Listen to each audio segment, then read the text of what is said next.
ఇప్పుడు పెద్దలు జిల్లా అధ్యక్షుడు అదేవిధంగా జూబ్లీస్లో సక్సెస్ఫుల్గా ఆనాడు టీడీపీకి గెలిచి కాలక్రమంలో బీఆర్ఎస్ పార్టీలో జాయిన్ అయ్యి సక్సెస్ఫుల్ 2 సార్లు మళ్ళీ గెలిచి ఇప్పటికీ పార్టీలకు అతీతంగా అన్నగారు అభిమానంతో స్వయంగా అన్ననే దగ్గరుండి ఈ కార్యక్రమం అందరిని ఆర్గనైజ్ చేసి అందరిని పెద్దలు పిలిచి సొసైటీ వాళ్ళని కానీ సినిమా అందరినీ పిలిపించి ఇక్కడ సక్సెస్ఫుల్ చేసిన అందరికీ మనస్ఫూర్తిగా ప్రేమ చేస్తున్నాను.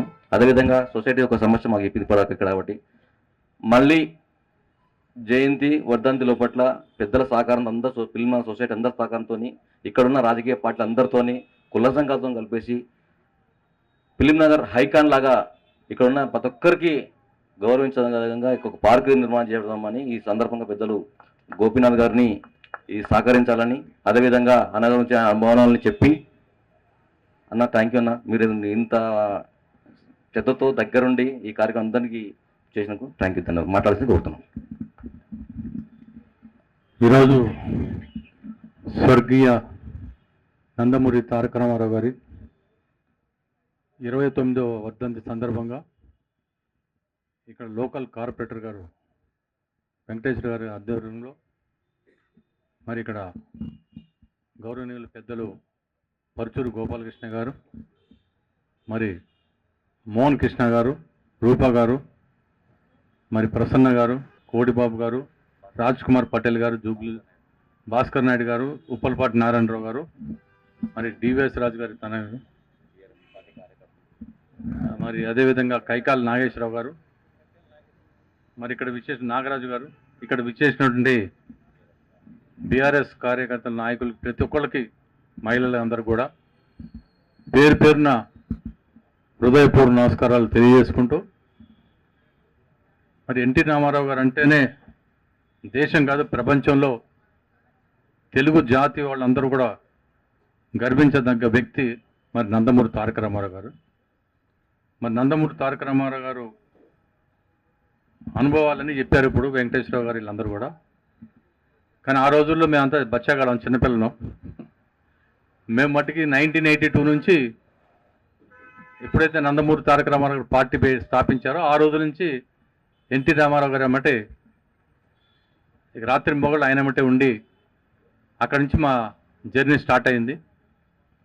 మా తక్కువ ఏజ్లో 1984లోనే నన్ను హైదరాబాద్ జిల్లా తెలుగు యువత అధ్యక్షుడిగా మరి ఎన్టీ రామారావు గారు నియమించడం జరిగింది. దాదాపు 10 ఏళ్ళు నేను హైదరాబాద్ సిటీ తెలుగు యువత అధ్యక్షుడిగా పనిచేయడం జరిగింది. మరి 35 ఏళ్ల క్రితం ఏదైతే పథకాలు ఎన్టీ రామారావు గారు అనౌన్స్ చేశారో, ₹2 కిలో బియ్యం కానీ, కూడు గుడ్డ, ఇవన్నీ కూడా ప్రతి ఈ సంక్షేమ పథకాలు ఏదైతే అనౌన్స్ చేశారో అయ్యే ఇప్పుడు 35 ఏళ్ళ తర్వాత వేరే పేర్లతో వాళ్ళ దేశం మొత్తం అమలు చేయడం జరుగుతుంది. మరి అంత గొప్ప మహానుభావుడు మరి స్వర్గీయ నందమూరి తారక రామారావు గారు. అట్లాంటిది తెలుగు అనేది పదం ఇదివరకు హైదరాబాద్లో పుట్టి పెరిగిన వాళ్ళం మేము. తెలుగు మాట్లాడితేనే మేము గొప్ప అనుకునేవాళ్ళం. అట్లాంటిది తెలుగుదేశం పార్టీ పెట్టిన తర్వాత అందరికి కూడా ఈ తెలుగు అనేది గతంలో ఎవరో చెన్నై నుంచి వచ్చారు, ఇడ్లీ సాంబారు, ఎవరు కూడా రకరకాలుగా మాట్లాడేవాళ్ళు. మన తెలుగు వాళ్ళు అనేది, మన తెలుగు జాతి అనేది కూడా ఎక్కడ కూడా ఎవరికి తెలియకుండా ఉన్న రోజుల్లో మరి నందమూరి తారక రామారావు గారు మరి తెలుగు జాతి అంటే ఎంత గొప్ప జాతి అనేది నందమూరి తారక రామారావు గారు వల్ల అందరికి కూడా తెలిసింది మొత్తం భారతదేశంలో. మరి ఆయన నేషనల్ ఫ్రంట్ పార్టీ పెట్టినప్పుడు కూడా దేశం మొత్తం ఒక కాషాయ వస్త్రాలతో ఇవాళ వరకు దేశంలో ఎవరు కూడా తిరగలేదు. అది నందమూరి తారక రామారావు గారే కాషాయ వస్త్రాలతో మొత్తం దేశం మొత్తం తిరిగి అంత ఘనత. అంటే చాలామంది భయపడతారు, ఎందుకంటే ఒక కాషాయ వస్త్రం వేసుకుని ఒక పొలిటికల్ పార్టీ పెట్టాలంటే భయపడతారు. కానీ అన్నగారు ఎప్పుడు కూడా కాషాయ వస్త్రాలు వేసుకుని మరి పార్టీ రావటం, 9 నెలల్లో అధికారంలో రావటం, మరి దేశం మొత్తం కూడా తిరగటం జరిగింది. ఏ పని మొదలు పెట్టాలన్నా కానీ అది ఒక ఎన్టీ రామారావు గారికే సాధ్యం.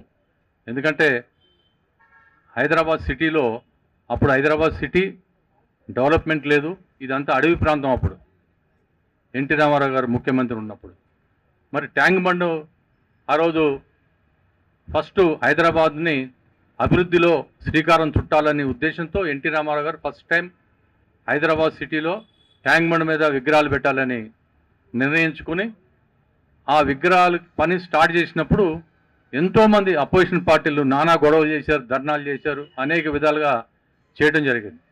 ఎట్లా అంటే ఎప్పుడైతే విగ్రహాలు పెడతాం మొదలుపెట్టారో చిన్న రోడ్డు ఉండేది ట్యాంక్ బండ్, దాన్ని విగ్రహాల గురించి పని స్టార్ట్ చేయగానే ఇవాళ కాళేశ్వరం ప్రాజెక్ట్ని ఎంత బదలాం చేస్తున్నారో, పడిపోయింది కూలిపోయిందని.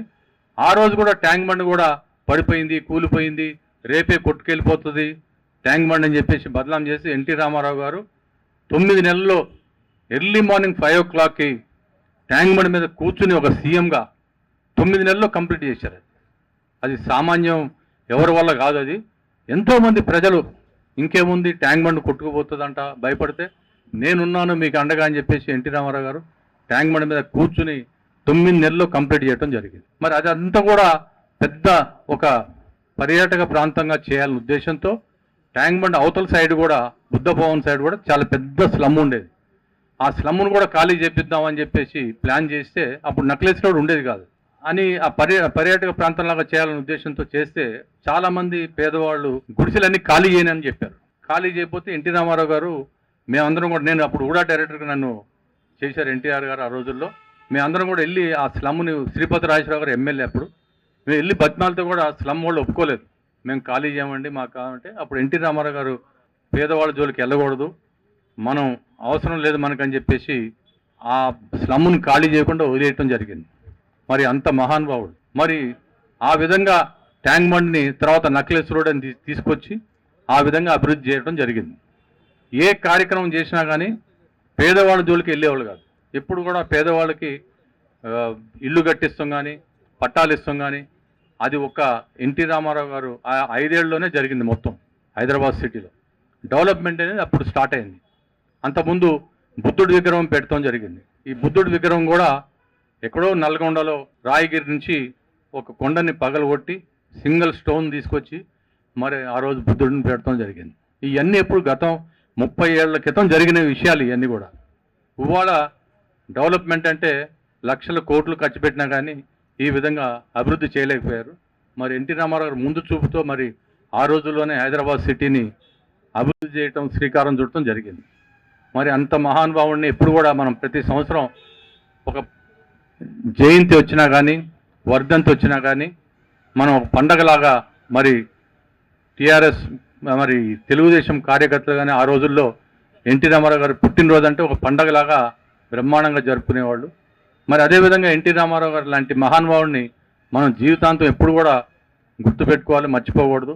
అనేక విషయాల్లో ఆయనను చూసి నేర్చుకుంటాం జరిగింది.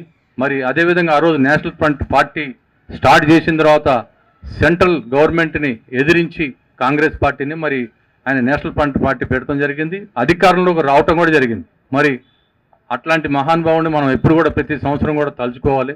మరి అదేవిధంగా ఈనాడు ఈ వర్ధంతి కార్యక్రమం మరి జరపాలనుకున్నాం, బ్రహ్మాండంగా జరిగింది. మరి మోహన్ కృష్ణ గారు ఎంతో శ్రద్ధతో మరి ఇక్కడ కృష్ణుడు విగ్రహాన్ని ఏర్పాటు చేయడం జరిగింది. మరి అదేవిధంగా ఇక్కడ మంచి ప్లేస్ కూడా రావటం జరిగింది. రోడ్డు కూడా బ్రహ్మాండంగా వేశారు. ఇది ఫిలిం నగర్ చౌరస్తాకి మరి గతంలో కూడా అనుకున్నాం మనం ఎన్టీ రామారావు గారి పేరు పెట్టాలి, ఎన్టీఆర్ మార్క్ పెట్టాలని చెప్పి అనుకున్నాం.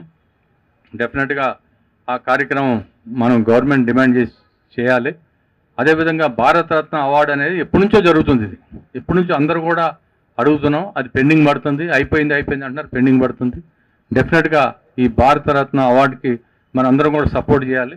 చేసి ఇట్లాంటి వ్యక్తులు మరి భారతదేశంలో ఇంత మహానుభావుడు మరి ఎవరు కూడా ఇవాళ వరకు ఈ విధంగా డైరెక్ట్గా పార్టీ పెట్టి డైరెక్ట్గా ఎదుర్కొన్న వ్యక్తి ఒక నందమూరి తారక రామారావు కాబట్టి ప్రతి సంవత్సరం ఇదే విధంగా ఇంకా బ్రహ్మాండం చేద్దాం.